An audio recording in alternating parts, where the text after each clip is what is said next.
اعوذ باللہ من الشیطان الرجیم بسم اللہ الرحمن الرحیم وحد الحرف انہ کلمۃ تدل علی معنی فی نفسها بل فی غیرها نحو من فإن معناه الابتداء۔ آج حرف کی تعریف بیان کر رہے ہیں۔ حرف کسے کہتے ہیں؟ کہتے ہیں حرف وہ کلمہ ہوتا ہے جو اپنے معنی پر دلالت نہ کرے، اسم اور فعل کے برخلاف۔ اسم اور فعل وہ کلمہ ہوتے ہیں جو اپنی ذات کے اندر پائے جانے والے معنی پر دلالت کریں، لیکن حرف وہ کلمہ ہوتا ہے جو اپنی ذات میں پائے جانے والے کسی معنی پر دلالت نہیں کرتا، ٹھیک ہے؟ بلکہ یہ دلالت کرتا ہے اپنے غیر میں پائے جانے والے معنی پر، یعنی غیر کے ساتھ جب ملتا ہے تو اس وقت یہ معنی دیتا ہے۔ علیکم السلام۔ جب غیر کے ساتھ ملتا ہے تو اس وقت جو ہے وہ معنی دیتا ہے۔ جیسے من ہے، من کا معنی کیا ہے؟ ابتدا۔ من کا معنی ابتدا، ٹھیک ہے؟ جس طرح ہم کہتے ہیں سرتو من البصرۃ الی الکوفۃ، میں چلا بصرہ سے، یعنی میرے چلنے کا آغاز اور ابتدا بصرہ سے ہوئی ہے کوفہ تک۔ یہ من ابتدا کا معنی دیتا ہے، لیکن کب دیتا ہے؟ جب دوسرے کلمات کے ساتھ ملتا ہے تو۔ ویسے اگر خالی من من من کہتے رہیں، مثلا کہیں من یعنی سے، اس کا کیا معنی ہے؟ کوئی اس کا معنی نہیں ملتا، یعنی کوئی اس کا فائدہ نہیں ہے ایسے من من کہنے سے۔ کب یہ فائدہ دے گا، کب یہ معنی پہنچائے گا؟ جب دوسرے کلموں کے ساتھ ملے گا تو اس وقت یہ معنی پہنچائے گا۔ خالی من من کہتے رہیں، اس کا کوئی معنی نہیں ہوگا قابل فائدہ۔ سمجھی بات کی؟ ہاں، اس پیرے کا ترجمہ دیکھیں، غور سے ترجمہ دیکھیں۔ وحد الحرف، حرف کی تعریف، انہ کلمۃ، حرف وہ کلمہ ہوتا ہے تدل علی معنی، جو معنی پر دلالت نہیں کرتا۔ لا تدلو، لا نفی ہے، تدلو فعل مضارع ہیں، واحد منث غائب کا صیغہ ہے، جس کو آپ چوتھا صیغہ کہتے ہیں۔ لا تدلو دلالت نہیں کرتا، علی معنی اس معنی پر، فی نفسہ جو اس کے اندر، اس کے نفس میں، اس کی ذات میں پایا جائے، یعنی اپنی ذات میں پائے جانے والے معنی پر دلالت نہیں کرتا۔ بل فی غیرہا، بلکہ غیر میں پائے جانے والے معنی پر دلالت کرتا ہے، ٹھیک ہے؟ وہی جس طرح سمجھایا ہے کہ اکیلا کوئی اس کا معنی قابل استفادہ نہیں ہوتا، اس وقت یہ معنی دیتا ہے جب کلمات کے ساتھ ملتا ہے۔ نا وہ من، جیسے من ہے، فإن معناه الابتداء، بے شک من کا معنی ابتدا ہے، آغاز، شروع کرنا۔ وَهِيَ لَا تَدُلُّ عَلَيْهِ إِلَّا بَعْدَ ذِكْرِ مَا يُفْهَمُ مِنْهُ الْإِبْتِدَاءُ، یہ دلالت، وَهِيَ لَا تَدُلُّ عَلَيْهِ، یہ اس معنی پر دلالت نہیں کرتا، الا مگر اس وقت، بعد ذکر ما، جب ایک ایسی چیز کے بعد اس کو ذکر کیا جائے، یفہم منہ الابتداء، جس چیز سے ابتدا والا معنی سمجھا جائے۔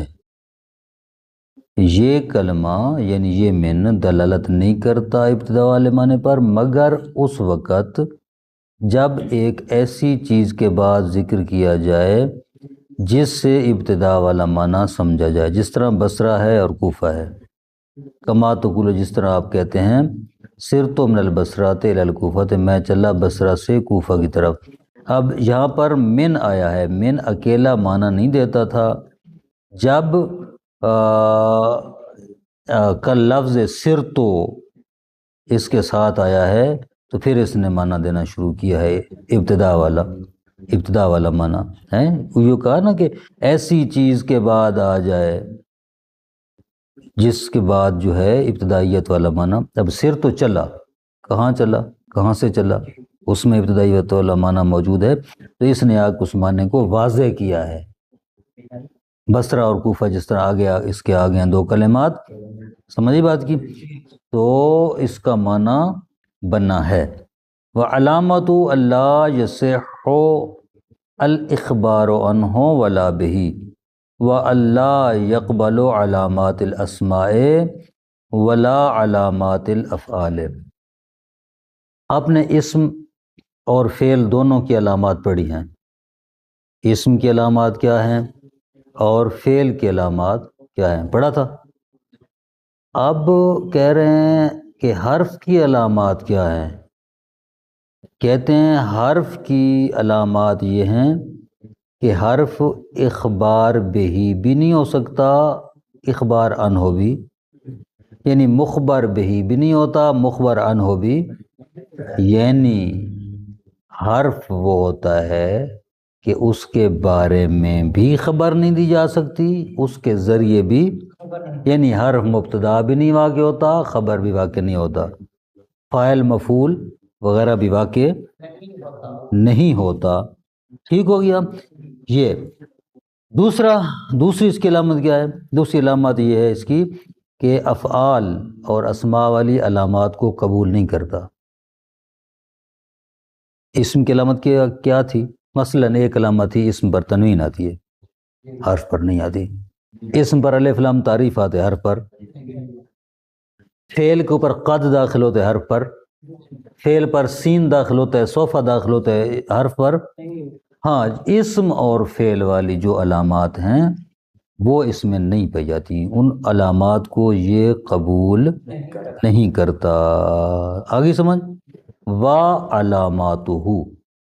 علاماتہ اور اس کی علامت یعنی حرف کی علامت یہ ہے کہ اللہ یصح الاخبار عنہ، کہ اس کے بارے میں خبر دینا صحیح نہیں ہے، ولا بہی اور نہ ہی اس کے ذریعے سے خبر دینا صحیح ہے، وَأَلَّا يَقْبَلُ عَلَامَاتِ الْأَسْمَاءِ، اور دوسری یہ ہے کہ حرف اسماء کی علامات کو، اسم والی علامات کو قبول نہیں کرتا، ولا علامات الافعال، اور اسی طرح افعال کی علامات کو بھی قبول نہیں کرتا۔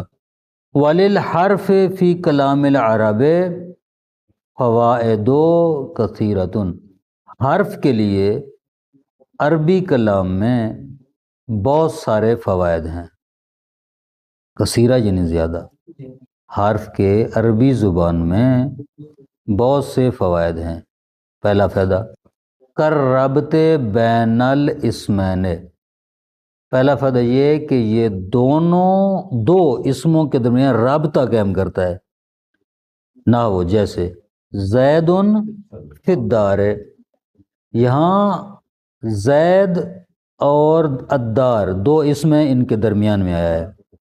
اب اگر آپ زید لکھیں، زید اور دار 2 لفظوں کو علیحدہ علیحدہ لکھ دیں، ایک زید لکھ دیں، ایک جگہ پر آپ دار لکھ دیں، ان کے درمیان کوئی رابطہ نہیں ہے، زید گھر زید گھر زید گھر، ان میں رابطہ کیسے بنے گا؟ یعنی یہ کب آپس میں رابطہ بنا کر معنی دیں گے؟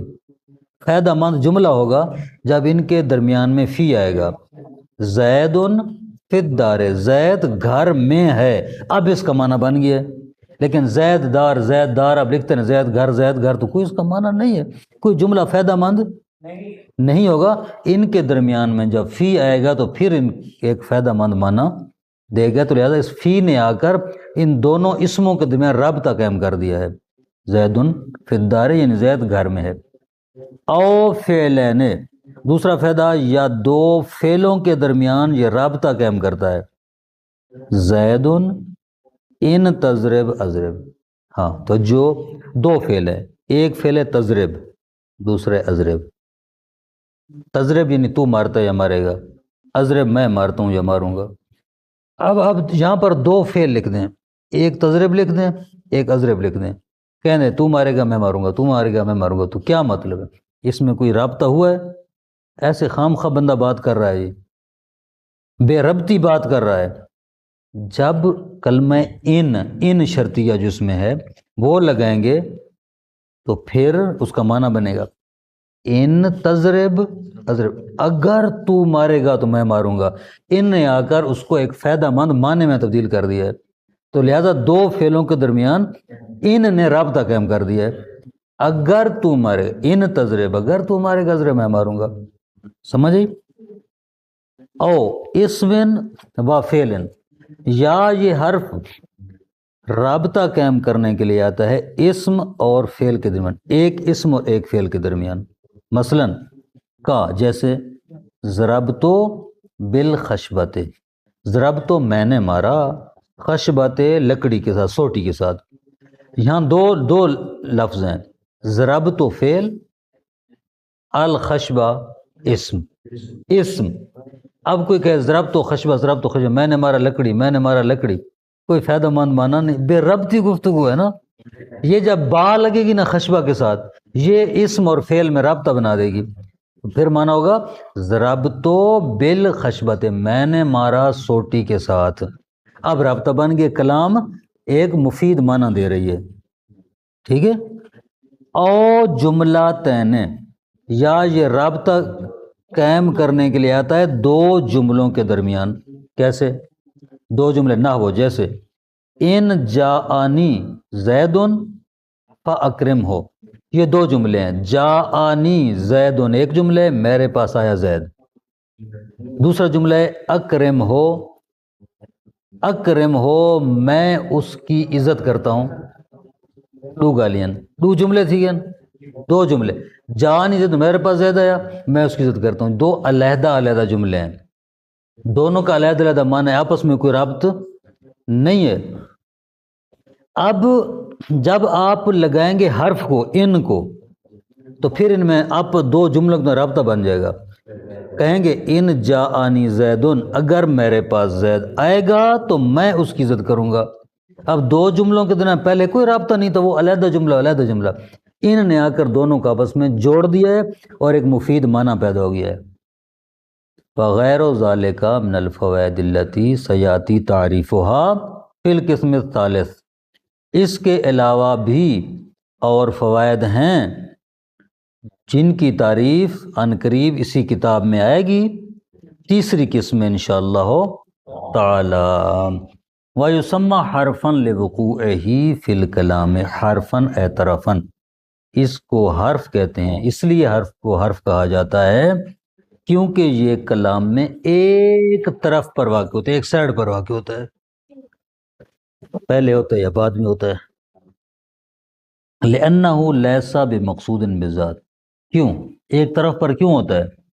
ہاں یہ بات سمجھیں، کیونکہ ہاں اس بات کو سمجھنا ہے، کیونکہ جو اصل کلام کا مقصد ہوتا ہے نا وہ حرف نہیں ہوتا، وہ اسم ہوتا ہے یا فعل ہوتا ہے یا اسم اور فعل مل کر ہوتے ہیں۔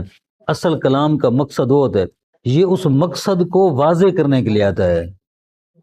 یہ حرف مثلا آپ کہتے ہیں کہ ضربتو بالخشبۃ، میں نے مارا لکڑی کے ساتھ، سوٹی کے ساتھ۔